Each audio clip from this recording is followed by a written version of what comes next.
Good, happy Tuesday. It's Tuesday, November 5th, 2024. I'm Riley King. Welcome to Riley's Kingdom of News right here on WRMK News Radio. We got a jam-packed broadcast to get to on this Tuesday, so let's get started right now. First up, New Hampshire voters head to the polls to cast their ballots on Election Day. Let's take a listen to that report from WMUR News 9. We're expecting some new voters, as the Secretary of State says that you could expect to see a lot of people registering to vote, so expect long lines. Here in Manchester, the polls just opened at 6 o'clock this morning. You can see some lines here as well. Now, the polling hours do vary depending on the location. Some polls close at 7, while the last polling places close at 8. According to the Secretary of State's office, the best times to vote, mid to late morning and early to mid-afternoon. Officials are expecting a surge around lunchtime, and again, when the voters start heading home from work in the evening. Now, if you're not sure where to vote, you can find your polling location by heading to the Secretary of State's website. Once you're at the polls, you will be asked to show a photo ID before casting your ballot. If you don't have one, though, you can still vote, but you'll be asked to sign a challenged voter affidavit, and you'll have your photo taken. You'll later get a letter from the Secretary of State asking you to verify that you actually voted. Now, should any problems arise at the poll, well, you can call the Attorney General's Office Election Hotline. That number is 1-866-VOTER-03. Any medical or safety emergencies, dial 911, and you can also send an email that could be submitted to the election law at doj.nh.gov. Now, coming up in the next half hour, we'll let you know what you can and can't bring to the polls. And a reminder, you can find all this information on our website or mobile app. That's WMUR.com.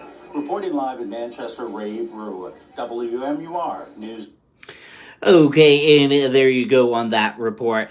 Hey, let us know if you are planning on voting. Email us at rknetwork1995@gmail.com. That is rknetwork1995@gmail.com, or in the comment section below. Trump delivers a final push to voters at campaign rally in Michigan. Let's take a listen to that report from NBC News.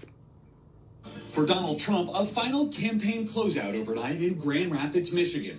This is my last rally. Can you believe it? The rallies, these big, beautiful rallies. The former president not taking the stage until after midnight, delivering a familiar message in the same city he ended his previous 2 White House bids. We will launch the most extraordinary economic boom the world has ever seen. Trump sowing doubt about a potentially lengthy vote counting process. What the hell's happening in the inside of those machines? If you wait, we want the answer tonight.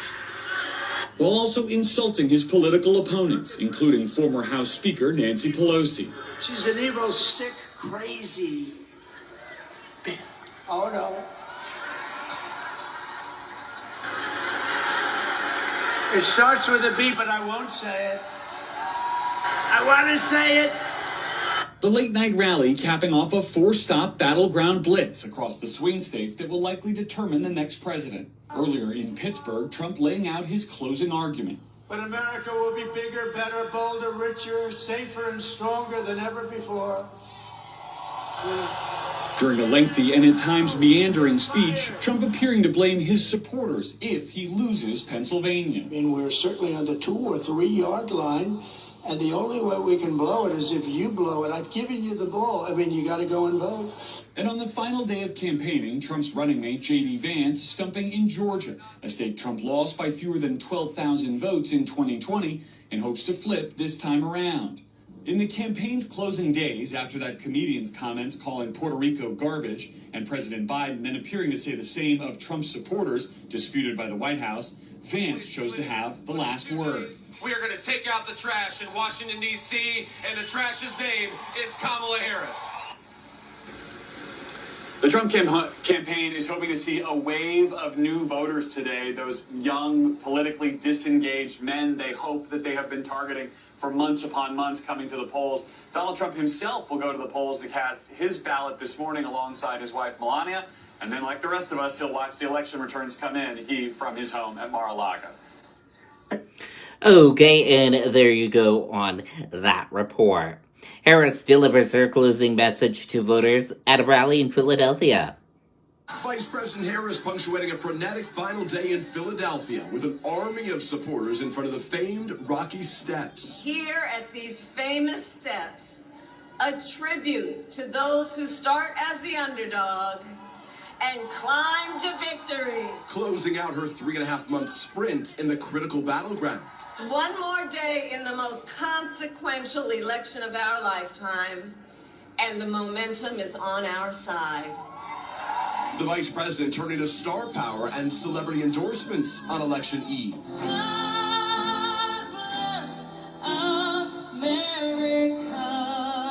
All of it after Harris had already swung through Pittsburgh. We need everyone to vote Pennsylvania. The Harris campaign touting its robust ground game operation, with Harris herself making a surprise appearance to knock on doors. I just want to say I hope to earn your vote.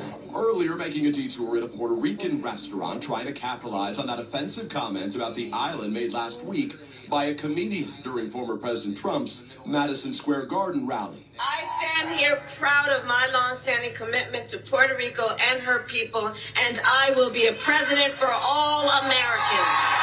Ahead of Election Day, the nation's capital bracing for possible unrest, with giant steel fencing going up around the White House, Capitol, and the vice president's residence, and many storefronts boarded up.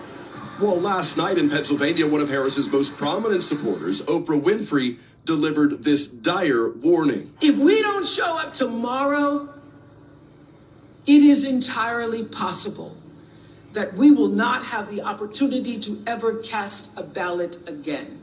Still, the vice president projected a positive message, without ever mentioning former President Trump by name, urging Americans to turn the page. We know it is time for a new generation of leadership in America.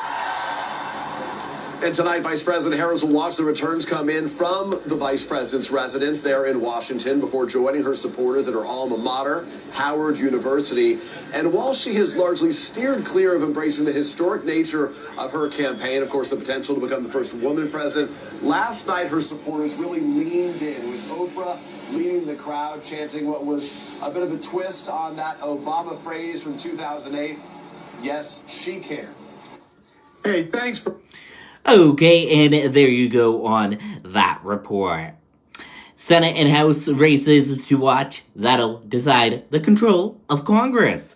Let's take a listen to that report from NBC News. Control of Congress, of course, also at stake today. Democrats currently control the Senate. Republicans control the House. Just a handful of seats could tip the balance in either chamber. Here to break down that part of Election Day, NBC's Capitol Hill correspondent Ryan Nobles. Ryan, Kristen just mentioned that race in Ohio. Sherrod Brown, of course, a longtime incumbent there. So let's start in the upper chamber. You've got 51-49, but you've got these four independents who caucus with the Democrats. What are we looking for there in the Senate? Well, it's important to keep in mind, Craig, the race for Congress is going to be every bit as close as the race for president. Right now, you see the breakdown in the Senate, 51-49. Republicans only need to have a net gain of 2 seats in order to take control of the upper chamber. And if we take a look at the map, there are 34 seats that are up for a contest tonight on the ballot, but only about 10 of these are really competitive. And this is why it's difficult for Democrats, Craig, because 8 of these seats are currently held by Democrats, the competitive ones. And let's tick through a couple of them quickly. The first being West Virginia. This is a state that both Republicans and Democrats believe will go back to Republicans. It's currently held by Joe Manchin, who's an independent, but caucuses with the Democrats. Jim Justice, the incumbent Republican governor, very popular. They're expected to win. Ohio, which Kristen talked about. This is a state that is increasingly red, voting Republican more and more. The incumbent, though, Sherrod Brown, is very popular in that state. Bernie Moreno is his challenger. He's never held elected office before. Democrats believe Brown can squeak it out, but Trump expected to win here, so that will be difficult. And then finally, Montana, another state where Republicans have become more and more powerful. John Tester is the incumbent there. Tim Sheehy, a former Navy SEAL, running a strong race. All the polls right now show Tester trailing Sheehy outside the margin of error, but Democrats are holding out hope that perhaps Tester can hold on. All right, there's the Senate. Let's look at the House now because, as we know, all 435 members up for re-election or up for the first time this time around. What do we expect this time? We know, of course, Republicans took it back in 22. What do you expect? Yeah, every single person here is going to vote for Congress on the ballot today, but only about a couple dozen of these races are competitive. Democrats need a net gain of 4 in order to take back control of the House of Representatives. If that were to happen, we could see Hakeem Jeffries become the first black Speaker of the House. If Republicans hold on, it's likely Mike Johnson will hold on as the current House Speaker. He'll hold on to that job. All right, Ryan Noble, it's going to be a long day for you, a long night as well. Good to have you here in studio. That's true. It's a valid point. Okay, and there you go on that report. That does it for this edition of Riley's Kingdom of News right here on WRMK News Radio. Thank you for tuning in and listening, and have a wonderful day, and see you back here later on today for more news coverage.